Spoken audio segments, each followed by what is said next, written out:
Hello, and welcome back to my prison. I'm stuck in here. Can you help me? I'm going to die in here. I'm trapped inside this podcast. Neo's also trapped inside the podcast, isn't that right? Yes. What are we going to do? How do we get out of here? This is like torture. I guess by making more podcasts. Fuck, I don't know. They said once we hit 50, they'll let us out.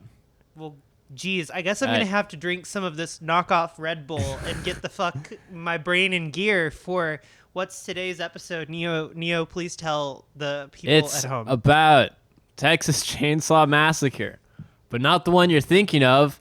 The 2021 or 2022 one that just came out on Netflix. Yeah, I don't know what year it is either. I'm also genuinely having a My real brain's- difficulty with this decade. My brain's still in 2019, to be entirely honest. I don't know what happened, but I have the hardest time remembering the date anymore. What's the deal with that? Yeah. Why is that happening to me, Neo? I, Does it have something to do with a void that was left in our life? It has to do with this being the worst reality. And I think that that's a nice segue into the 2022 Texas Chainsaw Massacre movie. So, okay, first off, hi, welcome to the podcast. This is Your Take is Excrement.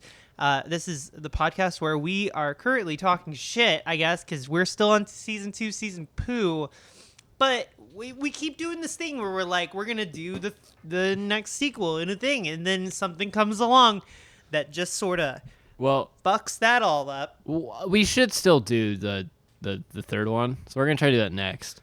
But we watched this drunken and at a friend's house, and I was like, I have takes. I want to talk about it. I was not ready for how shitty this was gonna be. No one was. Well, I mean, I guess like you could have guessed. It was a pretty easy like layup where it's like, hey, did you know that the new Texas Chainsaw Massacre is gonna suck shit? Yeah, and suck balls. Yeah, dicks. Who would have guessed? Yeah, I mean, fair. But listen, I'm May.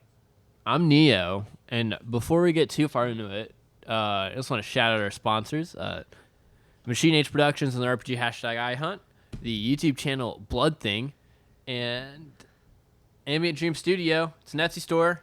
More about all three of those later on in the show. Yeah. So, going into it, what did you think this movie was going to be like? Well, so I have a very long history with the Texas Chainsaw Massacre. I mean, it is the movie. And if you're a Texan, and a horror fan, I mean, come on. It's the movie. So, I mean, it's right there in the fucking title, isn't it? So, I have a long history with the series. I actually genuinely like just about every one of the movies in the series for some reason or another. I am probably one of the biggest proponents of Texas Chainsaw Massacre 2 that exist. And I am probably the only proponent for Texas Chainsaw Massacre 4 that exists. You just like watching Matthew McConaughey. I do. That movie, I stan that movie. That movie can do no wrong, let me tell you. So I've seen the Michael Bay produced remake. Fairly good film. Decent choices in there. And then things started to pop off into the dog shit direction. And I don't think they ever really made another good one. Well, how many, excluding the one we watched, how many are there? How many exist? Okay, we got Texas Chainsaw Massacre. Mm-hmm. We got 2. Mm-hmm. We got Leatherface, which is the third one. We got Texas Chainsaw Massacre 4, The Next Generation. We got the remake. We got The Beginning. We got Texas Chainsaw 3D. And then there was another sequel thing that they made recently that was really fucking awful. And then this. So that makes 9. That makes 9 in my count. This is 9. Now let me ask you this. How many times do you suppose we need to do this before we make this realization?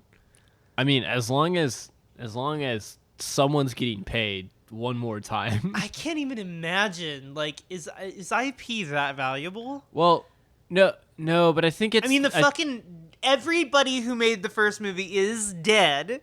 They're dead. So they're dead. They're dead, everyone. They died. It's like if everybody in Star Wars was dead, but then there was still, like, Star Wars.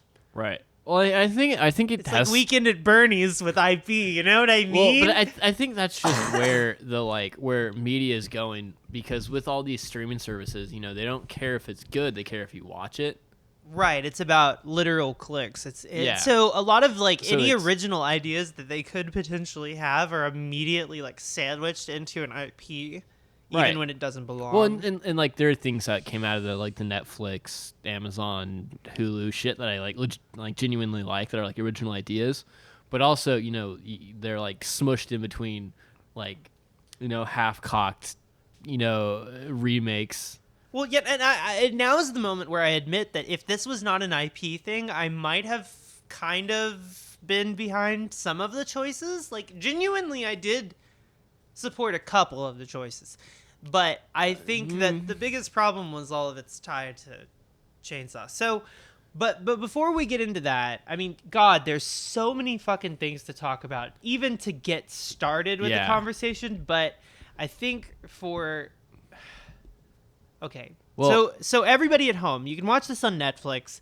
We highly recommend that you do watch this before listening to us bitch about it, because we're going to just talk about every little detail.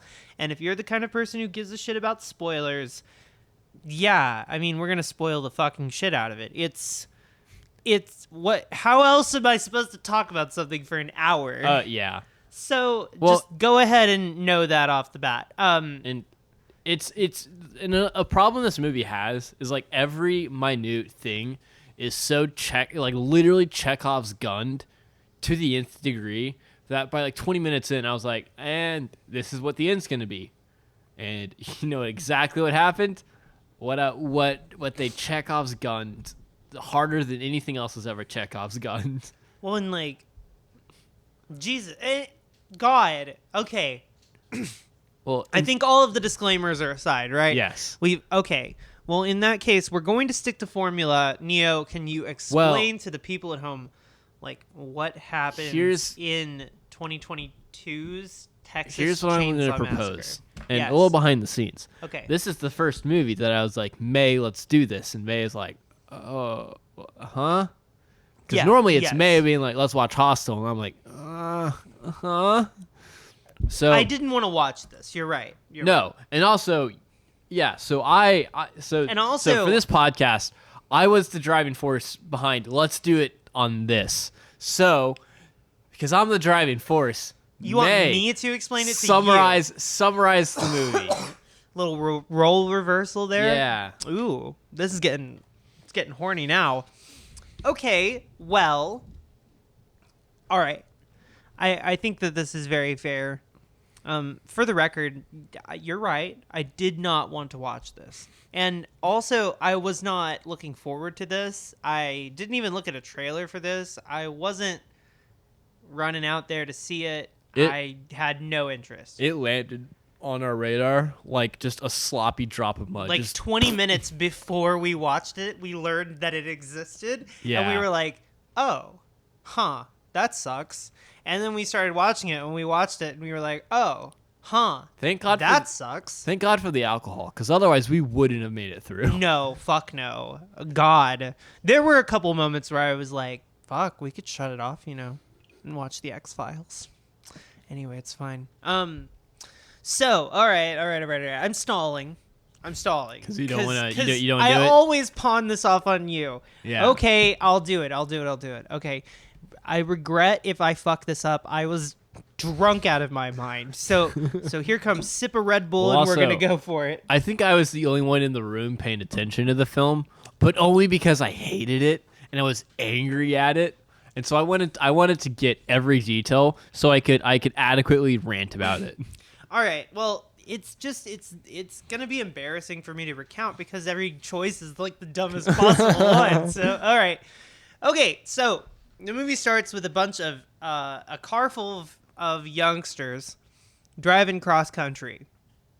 They're going to Texas to basically a place right outside of Austin where the Texas Chainsaw Massacre shit went down. Mm-hmm. They are buying the town to gentrify it. Yes. They are influencers. One of them is like a celebrity chef. So the idea is they're going to make like some hip, new, cool, outside of Austin tourist destination for influencers. Mm-hmm. And so they purchase the area, I suppose, or they move into the area at least. And then they begin evicting the residents. Well, so there's also so before they use the cops to evict the residents, they have a scene where the cops pull them over, and it's the whole like, oh, the cop's gonna be racist to the black guy. Right, but then they do a reversal where it's revealed that the black guy is a celebrity chef, and then they're like, oh, well, they love him because he's a celebrity chef, and they support what he's doing to the town. Well, but what he's doing to the town is he's evicting everyone. Right. So he's gentrifying the town. Yeah. But also it's odd, I think, that they've given the role of the gentrifier to a black person. You know, it's like role reversal, like black people gentrifying white people out of their homes. Very strange stuff over at Netflix. Yeah. Anyway, it's not like they released the Chappelle thing. Anyway, it's fine. So where are we?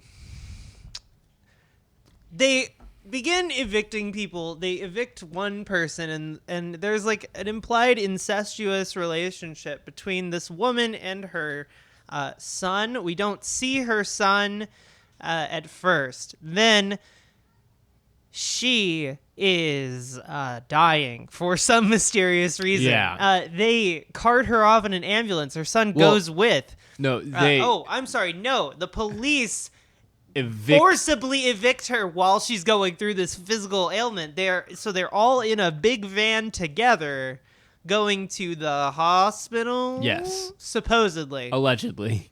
But what we don't know is that the son is actually Leatherface without the leather face on his face. And we knew he was Leatherface because they took painstaking detail not to show his face.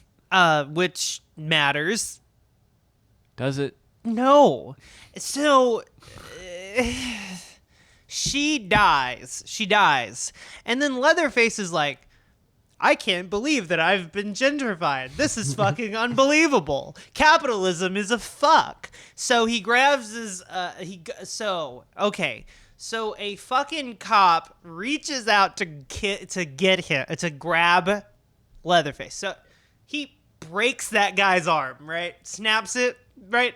And then takes the bones from the broken arm, this cop screaming, jabs it into his neck several times, killing him mercilessly. Like, just with his own bones, which you think is fucking awesome, but in the movie is horrifying. And also kind of lame. I don't know. And also really lame, yeah. Somehow both, like, over the top and lame at the same time. Mm-hmm. Weird. Well, and right as he's getting stabbed, he tries to shoot Leatherface, but he misses and shoots the cop driving it, who crashes the van. Right. So then Leatherface kind of makes work of the rest of everybody. I mean, I don't really need to say. There's not really much more that happens. Well, he does cut off someone's face and puts it on his face. Well, he cuts off his mom's face.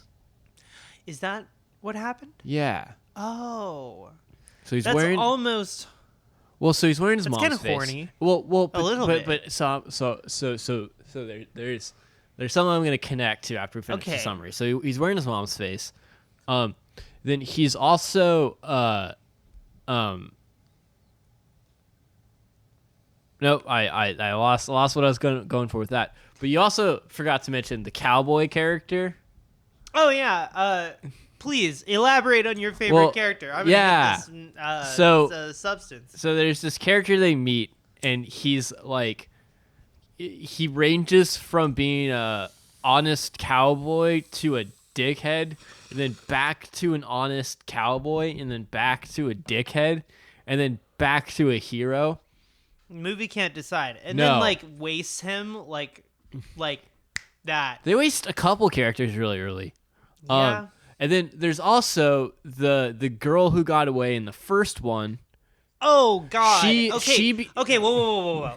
All right, so things go apeshit when Leatherface comes to town and chainsaw murders the whole town in a bus. Yeah.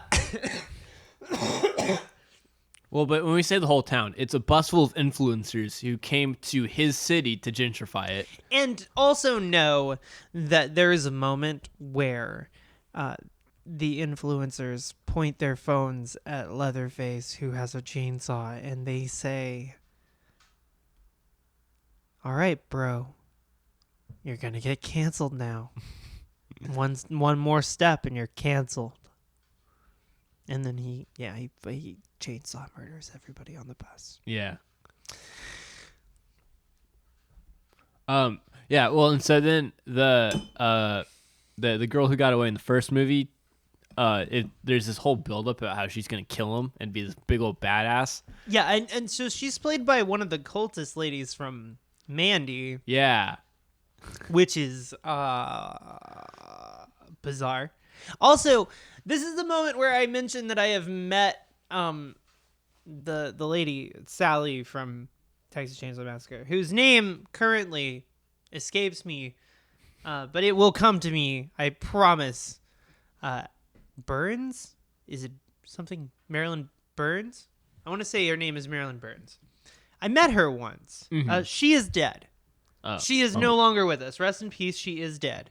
So they have recast Sally as a Jamie Lee Curtis from Halloween 2018 lookalike, where she's like, "I'm gonna kill Michael," but she's like, "Evil dies tonight. I'm gonna kill Leatherface." Yeah. But then like, she just fucking gets her shit killed, right? But then, no, she doesn't. She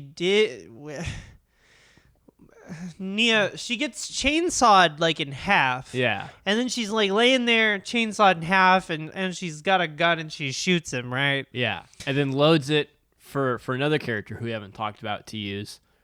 Oh yeah, another character. Do you want to talk about her? Who? The getaway girl? The getaway girl? Yeah. Is that what we're calling the final girl these days? Sure. There is a final girl. She is predictable. Yeah. I mean, oh my God! Yeah? I forgot. Uh-huh. I fucking forgot that Yeah. she was in a school shooting. The final girl is a survivalist because she was in a school shooting, homie. well, and then what does she have to overcome to get away? Her trauma. And then how does she get away?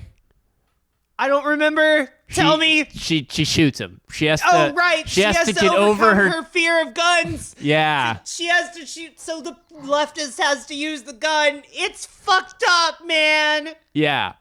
Okay. I didn't like it. So, and then do you want to talk about the end? The very last scene? Oh, so okay. Or the last series of scenes? There's this thing that I'm gonna say. I've been saying it a lot recently. I'm gonna keep saying it. This movie cannot be bad because there's lesbians in it. I thought they were sisters, but I don't know. They were kind of horny. Well, I was drunk, so I can't remember, but they were kind of horny. They were horny, but they were also sisters, which makes it weird. Well, the whole movie had a weird incest thing going on anyway. That's Texas Chainsaw Massacre. So she and her sister wife, I guess is what I'm gonna use because I don't remember. Her sister wife and her are driving off into the sunset when all of the sudden she is grabbed out of the car and Leatherface chainsaws her head off and then does a little chainsaw dance like all of the first movie. And it's like a reversal of like Sally getting away and getting her comeuppance right at the end of the OG movie. It's like Leatherface getting his comeuppance like right at the very end. Yeah. Yeah. So with all that, I'm gonna hop into. Well, okay. Before you start, yeah. I have one little thing. I saw this synopsis online that was like the funniest synopsis to maybe any movie I've ever seen in my life. Where it said a bunch of influencers are driving in Texas when they encounter Leatherface, the chainsaw wielding murderer. And it was like the description of him was like a trading card, like he's the Dead by Daylight character. And so it's like a live action Dead by Daylight movie in a fucking weird way. So like I can't stress enough, they encounter Leatherface, the chainsaw wielding murderer. Please, and elaborate. Based on the synopsis, it's hinted that he's supposed to be the OG Leatherface, which is, well, OG Leatherface would be fucking old. Yeah. So, and it's just another thing that doesn't make any sense. So, I mean, this film has the Roth problem, where they have a point they want to make, but they're too disingenuous to make the point, so then they undercut it like immediately.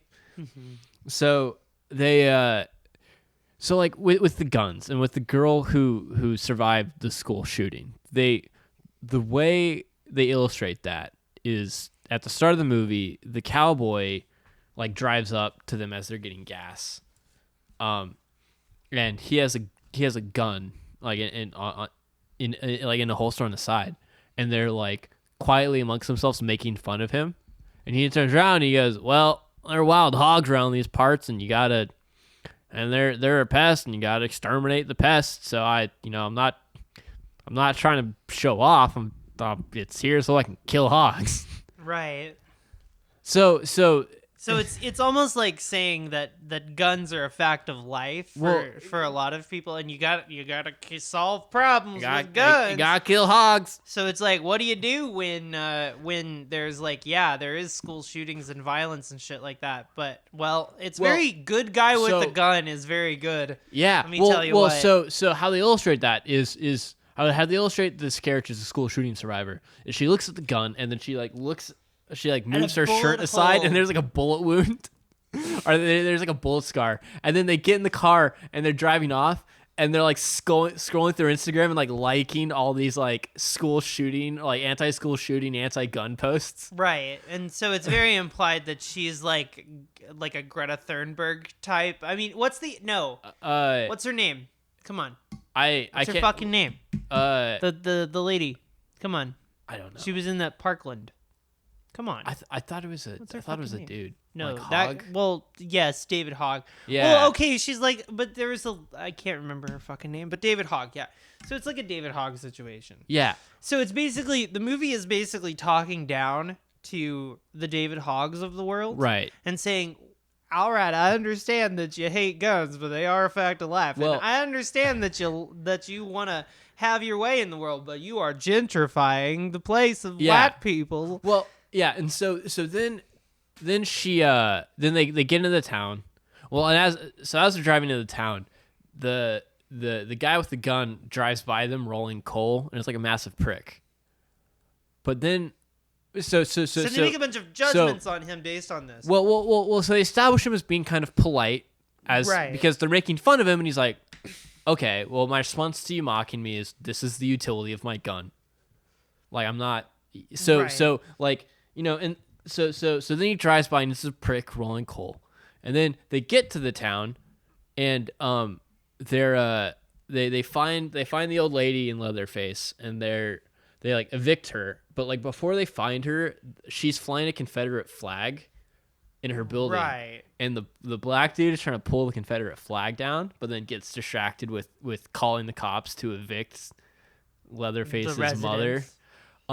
And then after they put them all in the cop car, this cowboy walks up and throws the Confederate flag on the ground that he took down because he saw the black dude trying to take it down.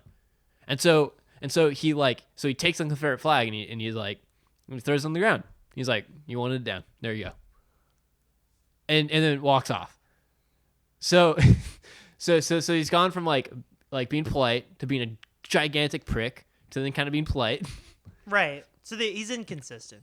Yeah, we have no idea what the fuck the movie wants to think about. But we can't even get on the level of what the movie is trying to say about this character before they just fucking kill him really needlessly and randomly, like at a very inappropriate time. Right. So then he's like in his shop and he's working on a car, and the school shooting survivor girl comes in and he has like an AR-15 on his table, and she's like, "Is that loaded?" And he unloads it and then like kind of hands it to her, and then she dry fires it. Yeah, it's a weird fucking scene. But then he realizes because he can see like the bullet hole.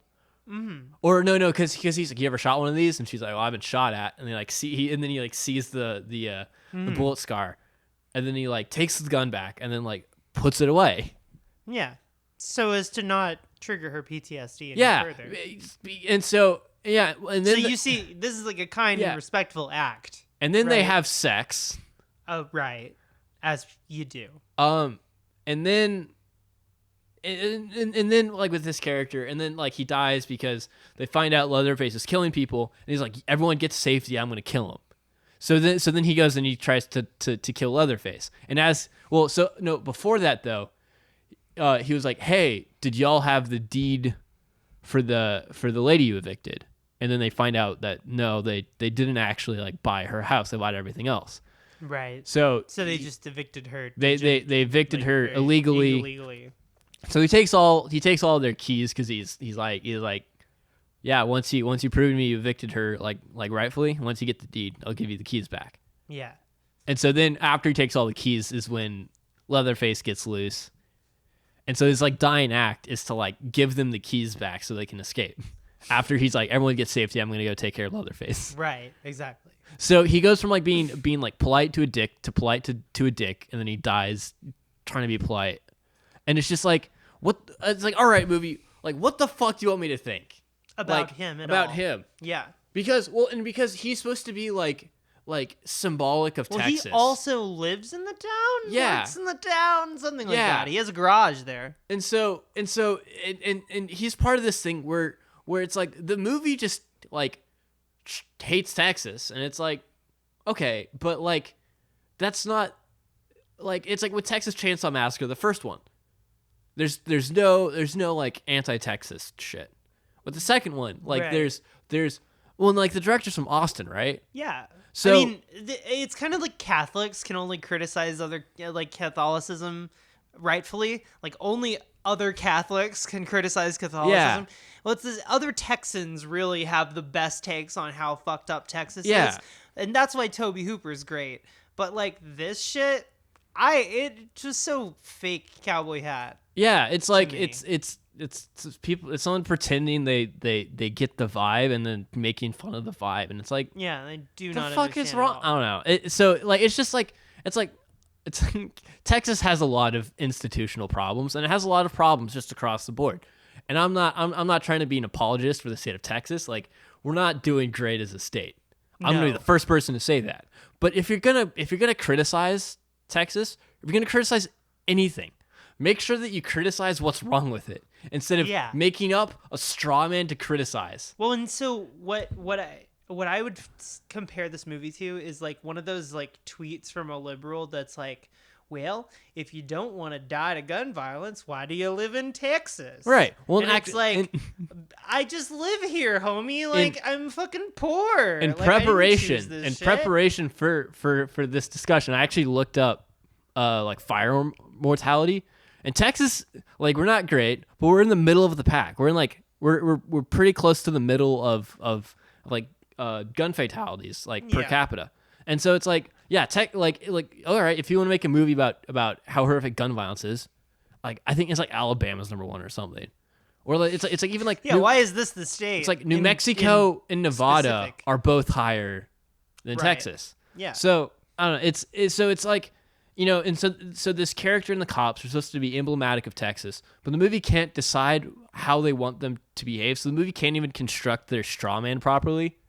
And we then, just very much live here. Yeah. And so I can see through this bullshit. I mean, like, Well- listen, I live like a stone's. Okay, so we have lived fairly near the Austin region. We've lived in North Texas, which is where TCM2 was. And now we live in even norther. I thought TCM2 was still in Austin. No, that's in DFW. Oh. So, I mean, we've lived all over this state. I know this state. Yeah. I think this isn't. And even like this is insane. like Texas Chainsaw Massacre 2 pokes fun at Texas a lot, but it's the director is Texan, and so when he's making fun of like gun-toting yuppies, it's because there's like a lot of the shitheads in like a lot of the yuppies in Texas are irresponsible jackasses with firearms. So when he's making fun of that, it's like, yeah, the fucking like yuppies, like right-wing yuppies with a gun is like a legitimate like those people suck. Yeah. Or like the kind of like the punk calling like Keep Austin a weird radio station. Yeah. Like, I don't know, it's all very like, it's like critical of Texas and but of it Texan culture. understands Texas culture. Because, Right. like, the thing a lot of people don't understand is there's two things that go on in Texas. There's DIY culture, like punk, like you've never seen. Like, this is the most punk state for DIY people. Like, the DIY people that have made themselves in this state, it's amazing. And a lot of fantastic musicians come from here. Tons of them because of that DIY spirit. But yin-yang situation. The opposite is that there's this rugged individualism, John Wayne-ass shit, Yeah. where people are like, don't tread on me shit. Mm-hmm. And it's basically like the next generation or the older generation of the same mentality. Right now, it's a great place to make yourself. But then if you let it fester too much, you end up defending Right. this like absolute shit.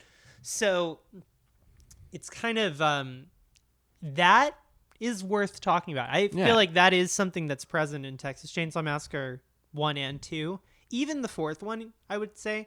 The way that it juggles it is really Right. fucking weird. It comes across like the most right-wing version of it, even though I don't think that it necessarily even intends to be that. Right. And so I don't know what it intends. And so to be even honest. like with the cops, like the movie implies that they pulled them over because it's a black dude, and there's the whole like, oh, the black like the cops are gonna be Right. racist to the black dude, but then like But no. but then well, so they are, but then you find out no, the cops are there to meet them because they bought the town, and the cops are like, hey, like we just want you to be respectful to the town. yeah. And then they call the cops to evict people, and the cops are like, yep. Yeah, they end up using state violence. Yeah, so- and using the police. So it's this whole bit where it's like aren't cops scary and horrific? And then But also immediately, useful. and then like literally like 2 minutes later in the film, they're like oh shit, there's people here, we need to get them out. Well, it's like it wants to talk about class, but it wants to talk about young money class versus old But nothing. it doesn't- like poor people. it like the movie. And Leatherface is meant to represent a anti-hero figure for killing these like fake leftist influencer kids. Yeah. So the movie empathizes. The movie like is trying to kind of gets you to empathize with Leatherface because he's like from the very get go of the movie. Like he's not. It's like in Texas Chainsaw. Well, like it's always they go to his house. Like they go to him. And it's like in this one they come to him. He's just trying to fucking live alone with his mom. And then after the gentrification people use state violence against him, is when he's like, okay, all right, well, I'm gonna time to pull out the chainsaw. Yeah. Just off the old chainsaw. So it's like, I don't know, it's well, it's like it's the same general vibe, but okay. So here's where we're gonna I wrote down. Did you get to your notes? Oh, I got one note down. Okay. Out of my 3. I'm gonna blaze one of mine now. Oh, well, real quick before you blaze your note, good idea. We gotta do ads. Advertisement. Ads. Hey May. What? You know how earlier today we literally had this conversation where May was like, "I want an RPG that's like a horror movie. You know, where you're like fighting a monster or like a slasher villain." And it's like yeah, you roll up. It's like the slasher villain jumps out at you. What would you like to do? Yeah. Right.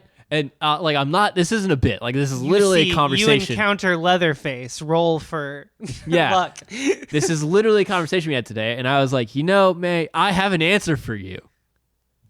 I hunt. Hashtag I hunt. Yeah. You're playing I hunt. You get a contract to hunt down Leatherface. You go to a small town outside of Austin. And you have to figure out how to kill Leatherface. Yeah, and then I get to taste his blood. Who doesn't want to do that? Yeah. Yeah.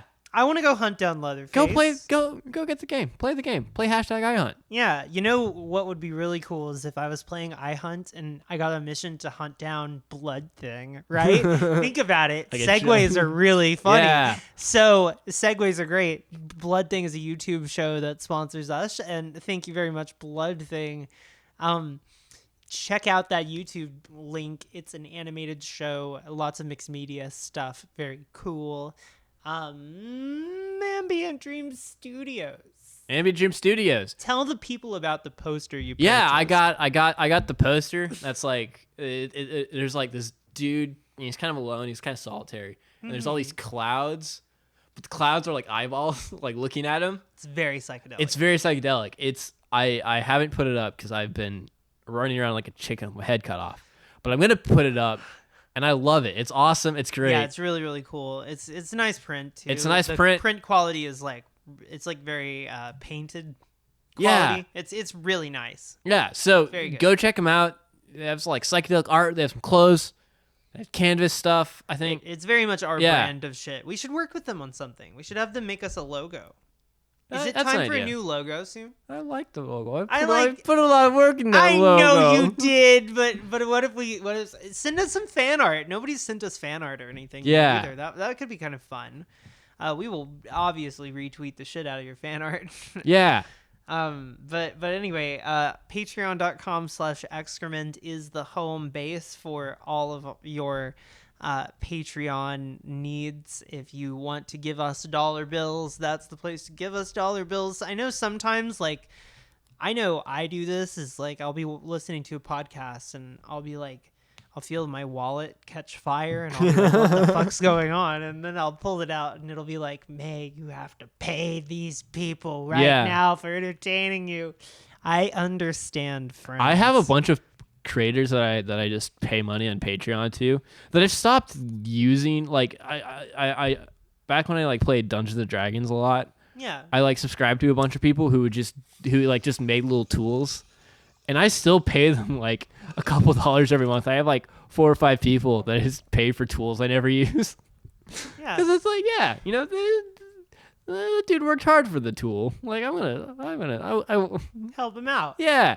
Help them out so that other people can find that tool and get some use out of it. Yeah, exactly. So help us keep the lights on. We're working hard. Ozzy and I started a podcast. So we're kind of trying to do a little podcast network. I mean, just amongst all the other fucking projects we're doing. And then Ozzy and I need to do a podcast, and then it's like a big triangle. Yeah. That's crazy. Good idea. Wow.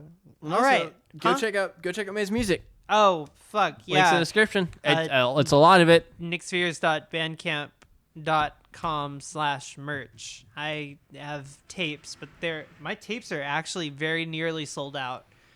I made 60 tapes yesterday, and all of them are shipped. Get on it.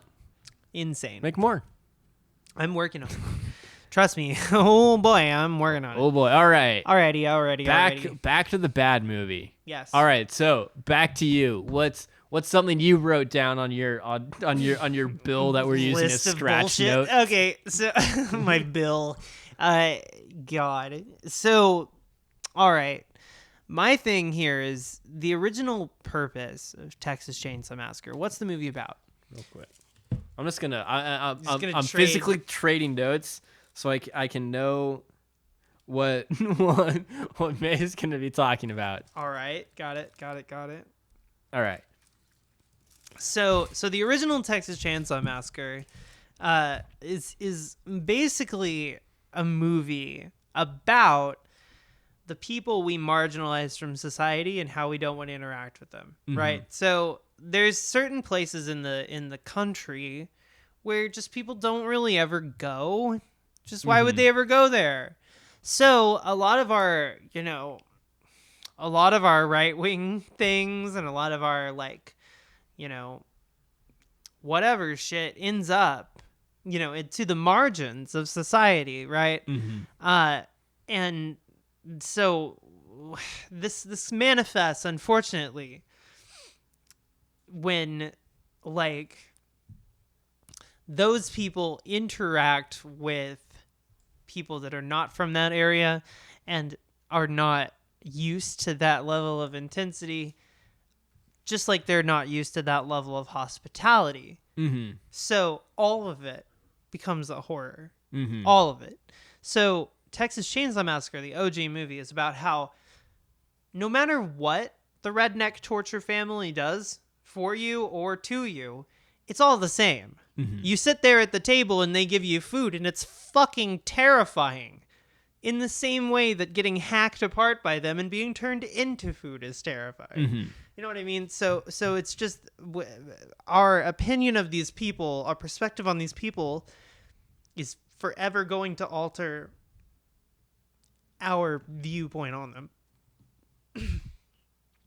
This movie, what is it trying to say about that exact sort of thing? It's like a reversal on these ideas, a lot of them. It's like young people from the city go to the marginalized community to gentrify it, use the state to get rid of the people. Then Leatherface, vindicated, returns, hacks apart all the young people who threaten him with cancellation. Then the OG Sally even comes back and tries to kill Leatherface and kind of fails. And then, at the end of the day, he gets away and still is able to, kill them. So the horror of the movie, I guess, is in where we're supposed to root. If we want to root for a final girl, we should be scared of Leatherface, right? But also, we should be rooting for Leatherface because objectively, he has been wronged by these people. So, what do you do morally? And so this ambiguity... Right. Well, in any other movie, removing it from Texas Chainsaw Massacre, if you had a movie, if it says, I'm going to remove the Texas Chainsaw Massacre, and I'm going to describe the movie to you. All right. So a group of people who have bought out a small town, come into it, use police violence to evict a sick elderly lady and her son, who is hinted at being mentally ill, and during that eviction, she has a medical condition and dies. And then the son puts on a mask and gets revenge for the state violence against him and his mother. He's the hero in that story, right? Yeah. We have so many movies about people being wronged by police violence who then fight back against the people who did that to them. Right.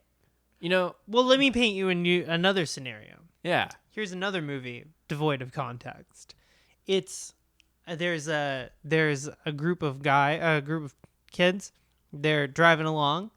They encounter a hitchhiker who's like, "Take me over here." They get lost in the backwoods area. They come upon a place that they think is familiar, and they stop there. But then they end up bothering a guy who's just in his house. One by one, keep bothering him. and he's hungry. And so is his family is putting a lot of pressure on him to have dinner ready.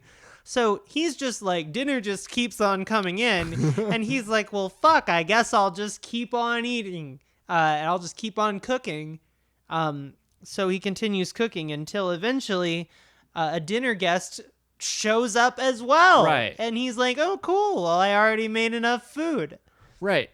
Well, so it's like, but the point of the first one is to the director was trying to communicate how people are ultimately like meat, Yeah.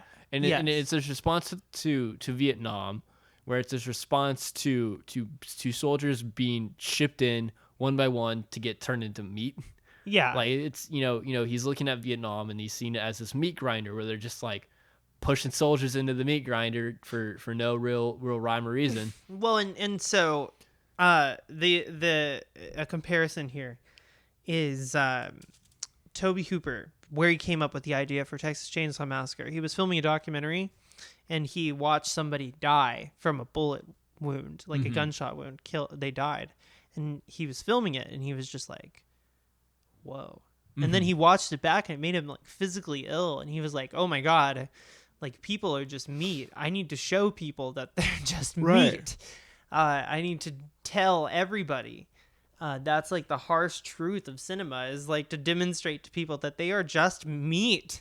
And like, if they go do this violent shit, it's like, here's what will happen. Like, watch what happens. And so it's like a cautionary tale, right? I think this movie, right? If we apply the concept of it, it's a cautionary tale. It's urging young black people and their friends not to buy up a town in Texas, use the cops to evict people wrongfully.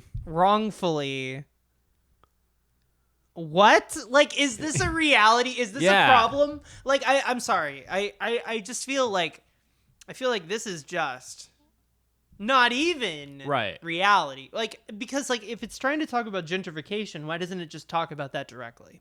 Right? Black people are gentrified. Like, black areas are often gentrified. Poor areas are often gentrified. Some random podunk town. Like, look, I'm 10 miles away from Pilot Point. Like, 200 people live there. It's not a city. It's not a town. It's nothing. A bunch of influencers could go there and buy that town up real cheap. But look, there's a million towns like that here, and nobody does it. It doesn't happen. That's not happening. Yeah. What are you talking about? I don't understand. I'm sorry. Is land suddenly cheap? Is property suddenly cheap? I feel like talking about young people's problems is not really talking about young people who have money, will cancel each other, and have like, and are purchasing land and stealing it from another generation of people. See, this whole movie is just like straw man on straw man on straw man. Like presumably he's trying to make a point, but he's not making it well, because everything he's trying to communicate is communicated through the most obvious of straw men. Yeah. And it's like, but that's not how you make a point. Like, that's not how you make a convincing argument. Right. And so like, the whole plot line with the school shooting and the gun violence, like, so we're supposed to be, so this is the main character. And her story is, she was in a school shooting and is anti-gun. And then through through 20 minutes of the film, she's now just like someone hands her a gun and she dry fires it. Yeah. Like, and it's like, have you ever been let me put it in perspective. This one time I was at a mall and I saw a cop just dead ass shoot somebody, just dead. Yeah. And I was like, ah!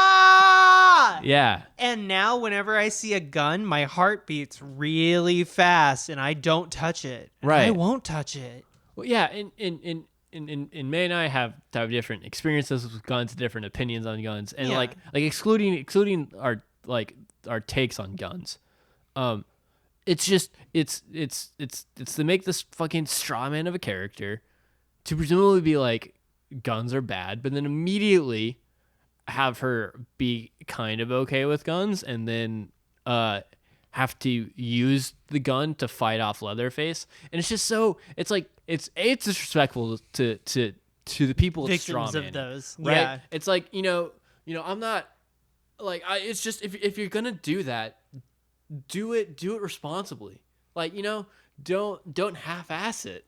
Yeah. Like if you have something to say, make a movie about it and say it, but don't do it half-ass, because then you just like it feels like you're objectifying the issue. Yeah, and so I don't know if the movie is trying to say like gun control is good, or if the movie's trying to say gun control is bad. The movie's trying to say something, because it's built like 3 different straw man characters around the whole bit of like, is it all right to use a gun to kill Leatherface? But then it's just it because they're all straw men, they can't make an actual point. Right. Well, look, I'm not gonna harp on this too hard, because this is actually kind of a silly thing to bitch about. And I'm sure somebody's bitched about this on the internet already. But I feel like if you want to tell a complex story about PTSD, I don't know if I would do it in an hour and 21 minutes. Right. Well, and the movie is so short on shit. It like simultaneously glorifies and loves the phantasmagorical violence, while also really wanting to be a movie about how violence sucks, but also wants to be a movie about how we need to tolerate and accept the fact that being violent is a part of human nature. And ultimately, I'm watching it and going, geez, this is like watching Halloween Kills again. Right.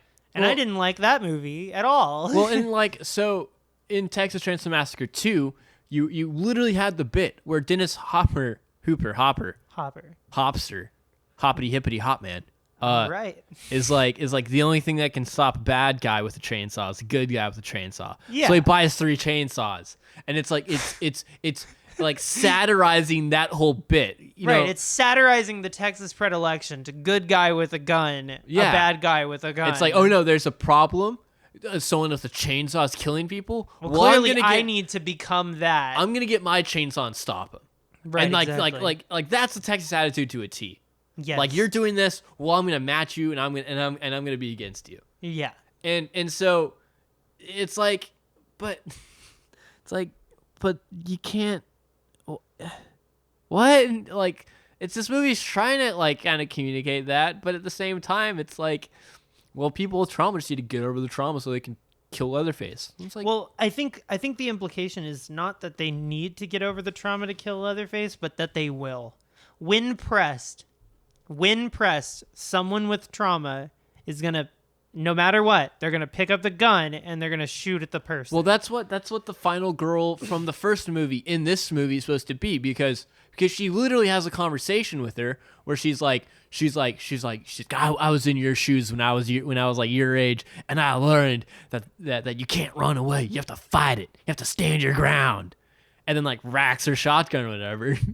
Yeah. And it's like, well, and like, we're doing this so fucking much, guys. Like, do we need to keep doing this? Like, every horror movie, like, I can't wait till the next like Friday or Nightmare on Elm Street comes out, right? And Nancy from the first movie is like, I'm 45 years older. I never did nothing with my body. I never did get pregnant or have a baby, but I do love guns. And if Freddy Krueger comes back, I'm gonna blow him away. Yeah. Like, I can't wait till they girl boss her or girl boss Carrie or girl boss. Like, what the fuck, man? The next Saw movie is going to be about gun control. It's gonna be about how Amanda was secretly the cool one the whole time. Like, and it's just like, I understand women are great. I'm one of those. I love it when a movie is like, you know, it comes out of the gate with the mentality that it's going to be about women from an understanding perspective. Like, I can detect male gaze so easily. There's a movie you just watched that did that pretty well, but I can't remember what it was. What's that? I can't remember for the life of me. Am I thinking of Mandy? I don't know. Are you thinking of Mandy? I might be. I don't. I mean, I think Mandy is very male gaze free, right? Yeah, because there's the whole scene where Mandy is like drugged up with LSD, right? And is like, her response is to be like, "Fuck you." Yeah, well, and we see it all from a two-way and stuff, but they don't girl boss her. They don't go. Her laughing at this guy's dick is like amazing and like an act of pure queendom. She's on acid. Yeah. You know, and if you walk up to somebody on acid and you have a dick and you show them your cool music you made about how cool you are and you're like, I'm so cool, the person on acid is not going to go, wow, you're so cool, I'm on drugs, I believe you. They're going to go, skepticism. Yeah. Press X to doubt. So nowadays, whenever anything comes out swinging with, I'm so cool, this is authentic, I just am like, press X to doubt. Right.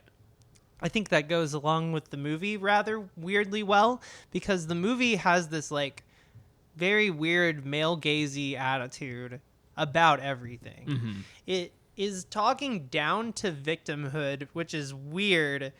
It's also claiming that victimhood is one of those things where we all possess it and therefore we're all motivated to hurt each other for these reasons, but also we deserve it. Mm-hmm. And also it hates the youth, which is really like grandpa bullshit. Yeah. And I'm pretty sure that the director's biggest credit was that he did an episode of How It's Made or some shit, right? Like something like Amazing Engineering or like Ancient Engineering or something. Right. Some like History Channel show. Some overly logic facts don't care about your feelings ass bullshit. And hey, that, I like History Channel shows. Hold on now. It's some facts don't care about your feelings ass bullshit is my point. This whole movie is, right? And it's just like, it has this whole air of, it doesn't matter what your feelings are. This is how it is, and you're going to deal with it. Right. And it's like, so this, wow, my voice. This goes along rather candidly well with the Chappelle special and the Ricky Gervais shit. And like all the Netflix like weirdly pro right-wing stuff that they're putting out these days. So big question for everybody at home. Why is Netflix doing this? Big think. Big think, everybody. What's the deal? Yeah. They just did they're doing a 3-part pro documentary on Kanye West. You know, I mean, just, you know, twiddle your twat about it. Think about it. Give it a little thunk. I have a feel that Netflix might be a bunch of bastards over there. Yeah. And I think we need to maybe swap the way we're thinking about it and go on the aggressive here. Because, like, I think that this is a movie that has basically taken Texas Chainsaw Massacre and is in a long lineage of movies that have done this. And taking it away from its purposes and making it shit. While we're on Netflix, it's like when the Dave Chappelle thing came out, the CEO or whatever fucking talking head for Netflix was saying, it's like, oh, we just want to give everyone a voice. Like, we want everyone to have a voice. But then it's like, there was a show that came out that I watched an episode of, and I don't think anyone else did because it was bad and stupid. But it was literally, it's like how to be a dictator. And so it's like a history show about here's what you have to do to be like Hitler. But it wasn't like, it wasn't like a Hitler. It was like, they're like, Hitler's bad, but he was kind of cool, wasn't he? Like, he was a cool dictator. And it's like, why the fuck is this on Netflix? Yeah. Like, what the actual fuck? Like, it's like, Jesus fucking Christ, y'all. Well, and, you know, Netflix has also consistently given Max Landis work. He directed Bright, and I remember that. Oh being my that gosh, fucking terrible yes. movie. So it's like they do this. I think there's somebody. So okay, I wanted another, Bright to be good so bad. I love Shadowrun, and it was like Shadowrun the movie, and I got pissed like immediately. I was like, this is bullshit. I thought it was funny how the orcs were like juggalos. So it's like okay, Netflix. I know you're not gonna listen to me because I'm just some jackass. But like, all right, like give me leftist voices then. If you want to hear all sides, like give some radical fucking ANCOM a show. Well, the closest you get is fucking Bo Burnham or Nanette. You Yeah. know what I mean? Have you seen Nanette? I don't think so. Yeah.